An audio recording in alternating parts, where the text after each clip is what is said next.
Hi friends, எல்லாருக்குமே வணக்கம். ஃப்ளிப்கார்ட்டில் பார்த்தீங்கன்னா ஃப்ரிட்ஜ் ஸ்டோரேஜ் கண்டெய்னர் போட்டிருந்தேன். செட் ஆஃப் பார்த்தீங்கன்னா 8 பீசஸ் போட்டிருந்தேன். இதோட கெப்பாசிட்டி பார்த்தீங்கன்னா 1500 ml. இதோட ப்ரைஸ் பார்த்தீங்கன்னா 299 இருந்தது. ஃப்ளிப்கார்ட்டில் வந்து ஃபெஸ்டிவல் ஆஃபர் சொல்லிட்டு போட்டிருந்தாங்க.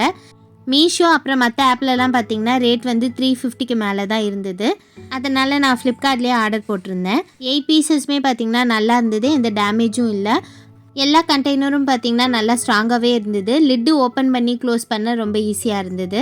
அது உள்ளே இருக்க ட்ரே பார்த்தீங்கன்னா நம்ம காய் பழம்லாம் வாஷ் பண்ணி வைக்கும்போது அந்த எக்ஸஸ் வாட்டர்லாம் அந்த ட்ரேக்கு கீழே போய் தங்கிடுது. அதனால் ஒரு 1 வீக்குக்கு மேலே காய் பழம்லாம் நல்லா ஃப்ரெஷ்ஷாகவே இருக்குது. ஃப்ரிட்ஜிலையும் இந்த கண்டெய்னர்ஸ் வைக்க பார்த்திங்கன்னா ஈஸியாக இருக்குது. நான் ஆர்டர் பண்ணது ஸ்க்ரீன்ஷாட் போட்டிருக்கேன், டீட்டெயில்ஸ்க்கு செக் பண்ணிக்கோங்க. இந்த ப்ராடக்ட் பார்த்தீங்கன்னா ரொம்பவே யூஸ்ஃபுல்லாக இருக்குது. நீங்களும் கண்டிப்பாக ட்ரை பண்ணி பாருங்கள். இந்த வீடியோ உங்களுக்கு பிடிச்சிருந்தா சப்ஸ்கிரைப் பண்ணிக்கோங்க. தேங்க்யூ.